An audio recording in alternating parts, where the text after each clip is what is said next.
Introduction à la pleine conscience selon Grabovoi.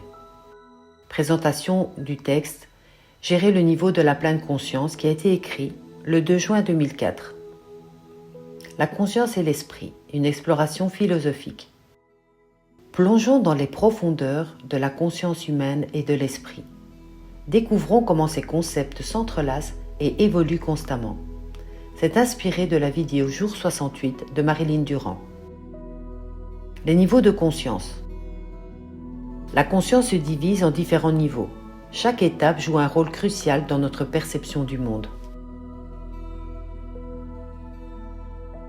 L'esprit humain est lié à une zone d'information.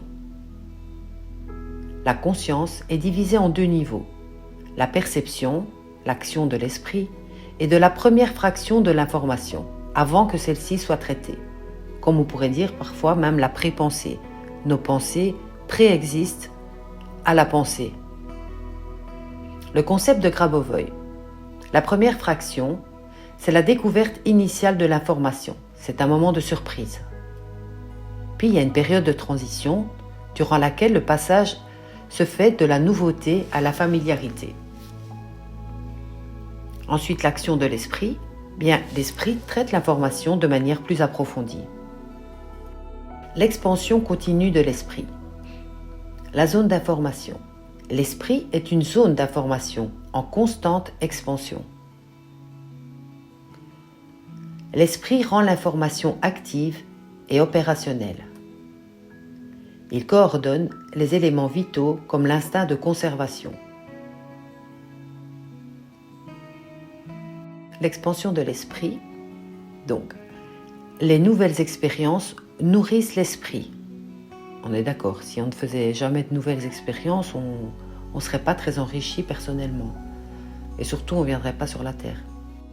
L'esprit s'étend continuellement.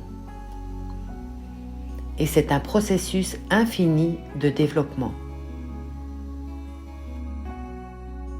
Le concept d'esprit en tant que champ d'information est toujours l'action du corps. Et donc l'esprit agit sur le champ d'information par le corps physique, qui est bien plus merveilleux que ce qu'on veut bien nous faire croire. L'instinct de conservation. L'esprit veille à la survie de l'organisme. Merci. L'autoconservation. Il assure le maintien des fonctions vitales. Magnifique. On ne se rend pas souvent compte en fait, mais si on n'avait pas tout notre système autonome qui faisait qu'on n'avait pas besoin de réfléchir pour respirer, pour émettre des sons, et tout, on ne se rend pas compte en fait de la magnifique machine qu'est notre corps biologique. Et l'esprit contribue donc au bien-être du corps. L'esprit et l'âme. L'action de l'esprit, c'est une force générale guidant nos actions. L'influence de l'âme, elle apporte une dimension spirituelle à notre être. L'âme crée l'esprit et ensemble, ils créent la conscience et le corps. Rappel, pour ceux qui commencent par cette vidéo-ci, j'ai fait pas mal de vidéos qui expliquent toutes les interactions entre l'âme, l'esprit et la conscience, ainsi que le corps physique. Présence divine imprègne chaque élément de notre existence. Alléluia, j'ai envie de dire, parce que ferait-on sans Dieu?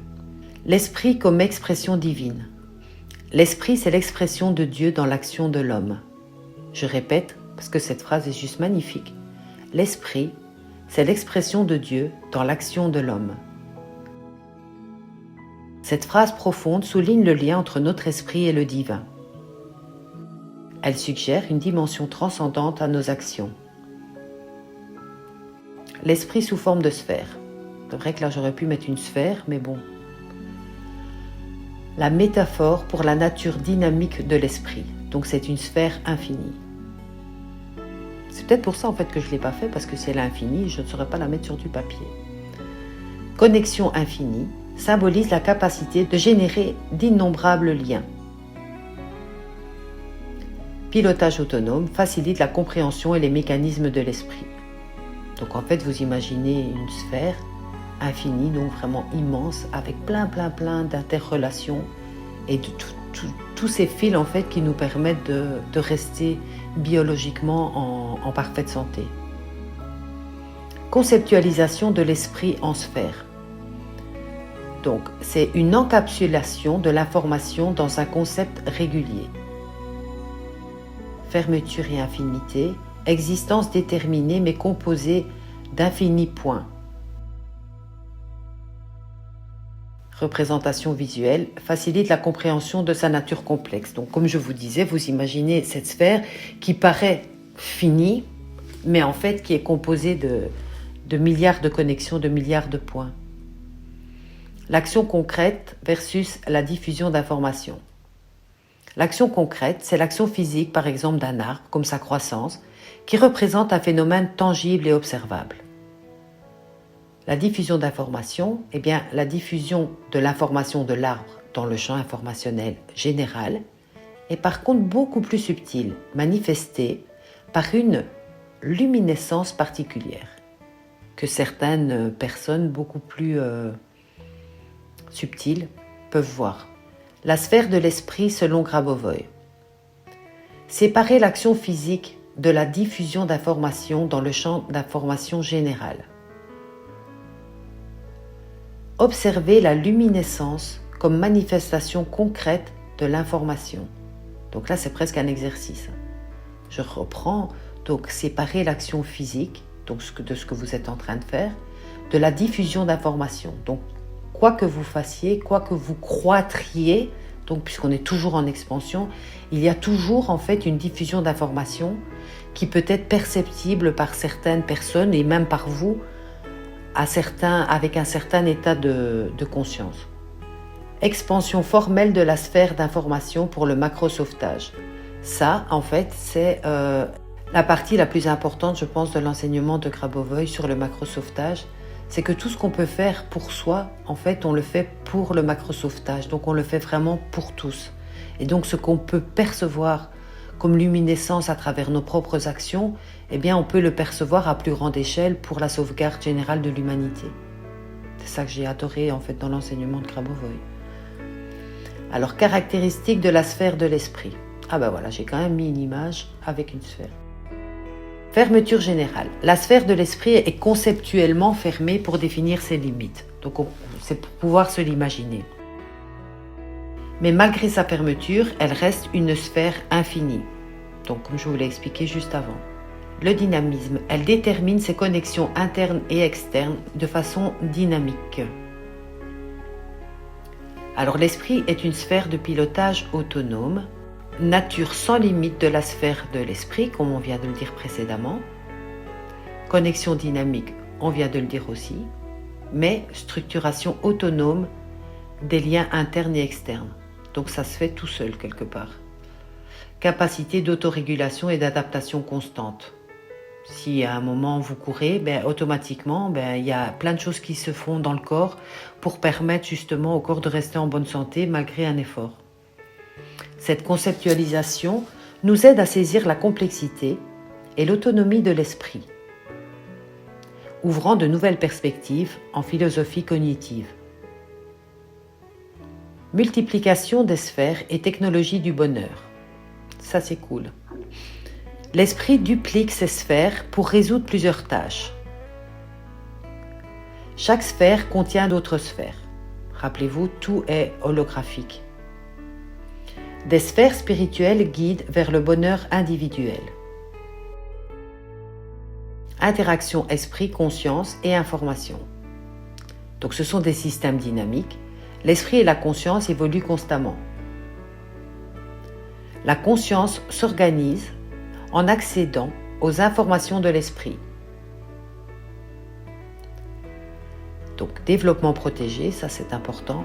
L'esprit assure un développement harmonieux de la conscience. Contemplation divine de l'esprit. Connexion profonde.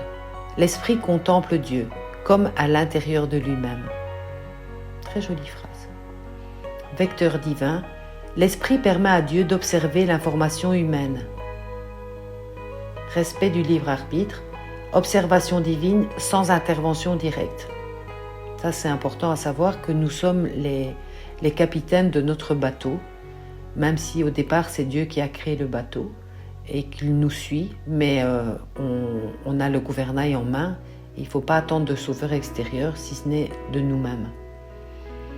La double contemplation, conscience et esprit. Première vague, seconde vague et fusion. Donc la première vague, c'est la compréhension approximative de l'esprit.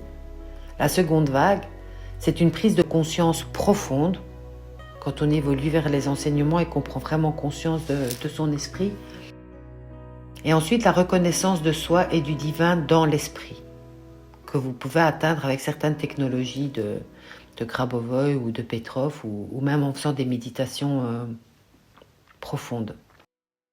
Fonctionnement de l'esprit et connexion avec la réalité. Lien personnel et universel. L'esprit relie la personnalité à l'information universelle, qu'on peut appeler aussi le champ fondamental, ou que Greg Braden appelle la matrice divine. Connexion externe, il y a un lien entre esprit, corps physique et réalité. Forcément, tout ce qu'on vit à l'extérieur de nous, ça existe et ce sont des connexions qui entrent. Unité physique informationnelle. Le corps est une expression de l'information, protégée par l'esprit. Rôle de l'esprit dans les projets à long terme. L'esprit maintient le lien dans les projets complexes.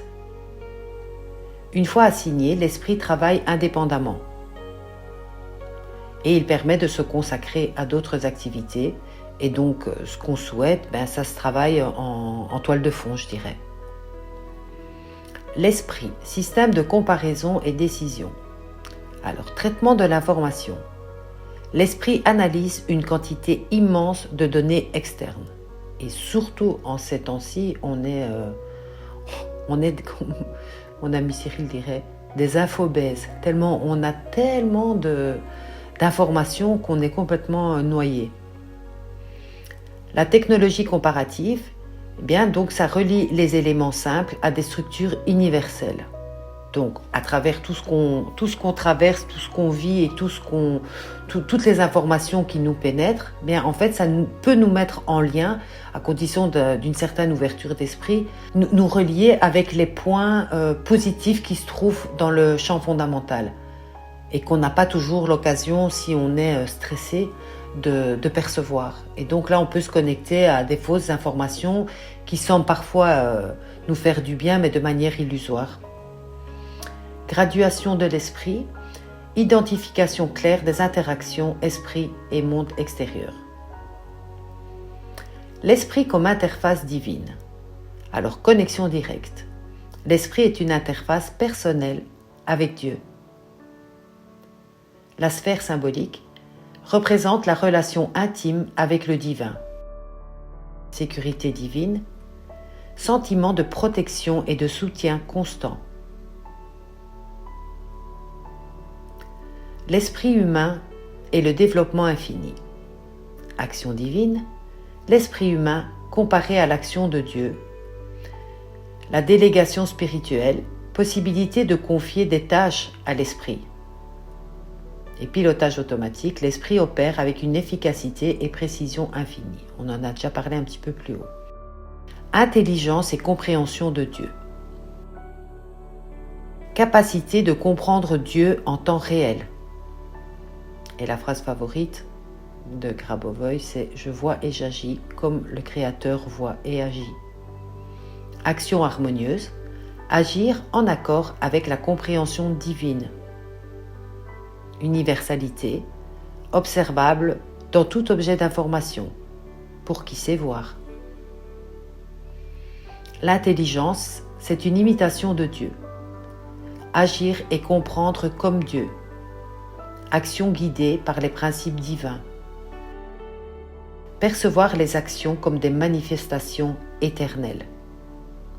Puisque tout est infini et éternel.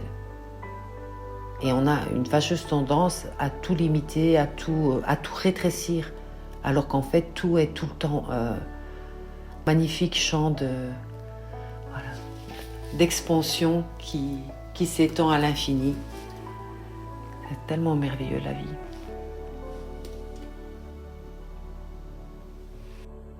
Et voilà pour cette petite vidéo et merci à Marlene Durand de l'avoir proposée. Je vous fais plein de bisous.